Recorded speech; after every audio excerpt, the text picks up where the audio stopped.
Sanibonani nginibingelele nginamukele le channel eMaswidi Mina Production. Igama lami mina ngumxolisi Fana kaDlomo. Mangabe uyaqala ukufika kule channel, cela ukuthi ngizele iqiniso lokuthi ucofa subscribe maqedwe ubale video, ushaye like bese ke uyakhomenta kulolu daba namhlanje. Nganza kwethu selishona nje ilanga namhlanje 1 July 2024. Ngifuna sikhulume nganale iqembu iDA esigileke imanga iwola izihlalo lapha na ke kwicabinet kaMnumzane Cyril Ramaphosa.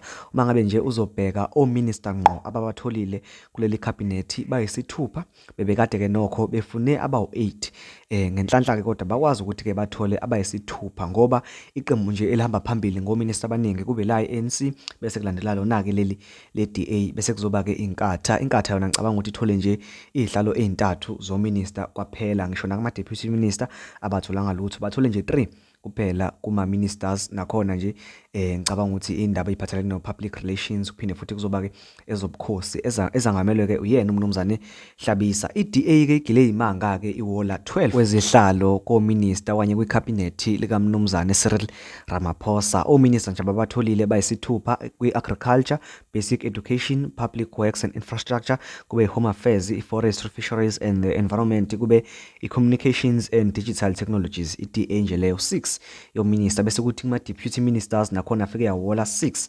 nakhona kwi-finance, kwi-higher education, energy and electricity, small business development, trade industry and competition, bese kuzoba i-water and sanitation. Mangabe uzobheka nje iDA ifike yathatha ominister la eceleni, kwathi mase kumele ukuthi ithathe o-deputy minister, yangathatha o-deputy minister already bakulezi ikhundla bayithathile already, yasithatha abakulezi ikhundla abangakwazi ukuthi bayithole izikhundla ezinkulu kakhulu ezifana no finance, higher education, energy and electricity, small business development, trade industry, water and sanitation. Okusho ukuthi nje kulamalungu eANC angaba ministers mayengabhayiza nje nangebhadi ogwede Mantashe, iDA yobe sizangamela zonke ke lezo zikhundla ke zalabo minister abango deputy minister kuzona njengamanje. Mina nje nganza kwethu mhlambe nje sengivala engingakusho ukuthi cha lisesenti ngempela, njengamanje ngeke sesizohlala sibuke sibone iTV ukuthi ke izodlala kanjani, ngethemba lokuthi bazobusa kahle futhi izwe bazolisa phambili bebaningi kangaka.